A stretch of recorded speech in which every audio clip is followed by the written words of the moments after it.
இவ்விழாவில் கலந்து கொண்டு சிறப்பித்துக் கொண்டிருக்கும் மாணவ மாணவிகளே, பெற்றோர்களே, தாய்மார்களே, பெருமதிக்குரிய நண்பர்களே,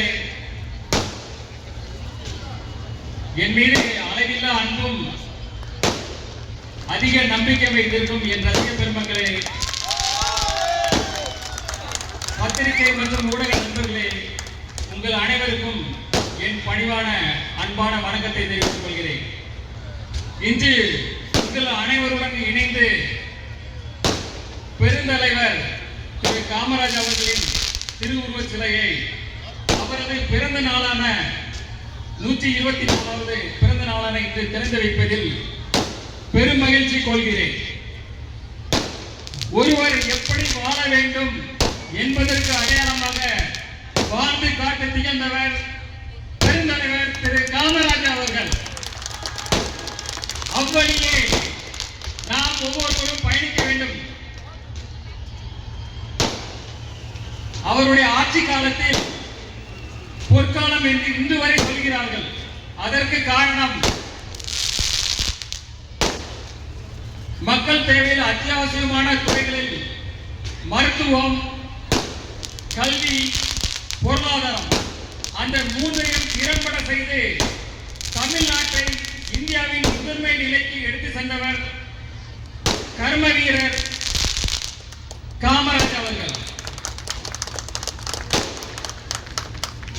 6 முதல் 7% இருந்த படிப்பறிவு கொண்ட 1954 சமயங்களில் அவர் ஆட்சி எடுக்கும் போது எல்லா மக்களும் கல்வி அறிவு பெற வேண்டும் என்று எல்லா கிராமங்களிலும் பள்ளிக்கூடங்களை திறக்க வேண்டும் என்று அவர் திட்டம் தீட்டி அதற்கான செயல் வடிவம் கொடுத்து மிக சிறப்பாக செயல்படுத்தினார். அதே போன்று அதற்கு மேலும் வலுவூட்டுவதற்கு இலவச கல்வி திட்டம், மதிய உணவு திட்டம் என்று பல திட்டங்களை அறிமுகப்படுத்தி மிக சிறப்பாக செயல்படுத்தினார். அந்த திட்டங்கள் இன்றும் தொடர்ந்து செயல்பட்டுக் கொண்டிருக்கின்றன. அந்த அளவிற்கு அவர் ஒரு தீர்க்கதரிசியாக செயல்பட்டுக் கொண்டிருந்தார். அதே போல பொருளாதார துறையில் பல்வேறு தொழில்பேட்டைகளை உருவாக்கி, பல்வேறு தொழிற்சாலைகளை உருவாக்கி பல ஆயிரம் தொழிலாளர்களுக்கு வேலை வாய்ப்புகளை கொடுத்து பொருளாதாரத்தை மேலும் மேலும் பெருக்கினார். அதே போல அனல் மின் நிலையம், கல்பாக்கம், அதே போன்று பல அணுமின் நிலையங்களை தொடர்ந்து மின்சார தேவைகளையும் உற்பத்தியும் மிக சிறப்பாக அந்த காலத்திலேயே ஏற்படுத்தினார். அந்த காலத்தில் அவ்வளவு டாட்டா கிடையாது. அந்த அளவுக்கு நம்மள்கிட்ட கம்ப்யூட்டர் வசதி கிடையாது. இந்த அளவுக்கு ஒரு பெரிய டாட்டா நம்மளுடைய எதுவுமே கிடையாது. பட் அந்த காலகட்டத்தில் அவர் மிக சிறப்பாக செயல்பட்டு ஒரு தொலைநோக்கு பார்வையோடு செயல்பட்டு நம் தமிழகத்தை இந்தியாவின் முதன்மை மாநிலமாக எடுத்து சென்று கொண்டிருந்தார். அதோடு சுகாதாரத்துறையில் அந்த காலத்தில் போலியோ சொட்டு மருந்து, சின்னம்மை, பெரியம்மை போன்ற பல்வேறு நோய்களுக்கு இலவச மருத்துவங்களை கொடுத்து பல்வேறு மருத்துவமனைகளையும் நிறுவி மிக சிறப்பாக செயல்படுத்தி இந்தியாவிற்கு ஒரு முன்னுதாரணமான மாநிலமாக செயல்பட்டுக் கொண்டிருந்தார். அதே போன்ற காமராஜ் அவர்களை கிங் மேக்கர் என்று சொல்கிறோம். கிங் மேக்கர்ன்றது அவ்வளவு ஈஸியா அந்த இந்தியாவிலே வாங்கின ஒரே ஆள் அவர் தான்.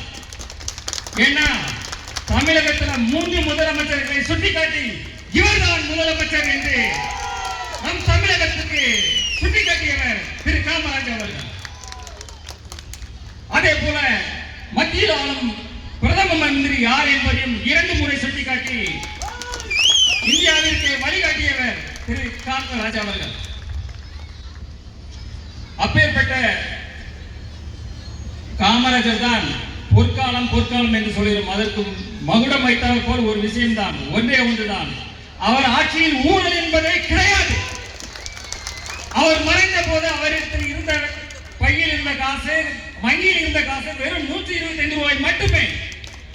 4 கதல் சட்டை, 4 வேஷ்டி, ஒரு செருப்பு, ஒரு கண்ணாடி, ஒரு பேனா, அதுதான் அவர் சொத்து. 9.5 ஆண்டு காலம் ஆட்சி அமைத்த ஒரு முதலமைச்சரின் சொத்து அதுதான். அதை எண்ணி பார்க்க வேண்டும். இந்த நேரத்தில் காமராஜரின் 124வது பிறந்த நாளில் நாம் தமிழக மக்கள் அனைவரும் ஒரு உறுதிமொழி எடுக்க வேண்டும். அதாவது ஒரு சகோதரத்துவம், அதே போல எல்லோரும் சமூக அக்கறையோடு நாம குடும்பத்துக்காக ஓடுறோம், உழைக்கிறோம், காசு பணம் சம்பாதிக்கிறோம். அது தப்பே இல்லை, அது 100% அது வேணும், அதான் முதல். ஆனா இதே போல சமுதாயத்துக்கு பாருங்க, மேடையில் இருக்கிற எத்தனை சமுதாய பணியாற்றலாம் பாருங்க. இதே போல ஒவ்வொருவரும் செய்யணும். ஏன்னா நம்ம சம்பாதிக்கிறோம் குடும்பத்துக்கு, அது வேற விஷயம். அதே போல சமூகத்துக்காக நம்ம ஏதாவது நம்மளால இயன்ற நல்காரியங்களை எல்லோருமே செய்ய வேண்டும்.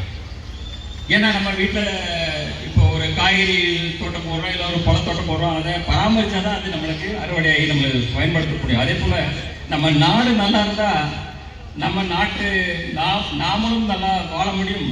நம்மளுக்கு அடுத்த வர சந்ததிகளும் மிக சிறப்பாக வாழ முடியும்.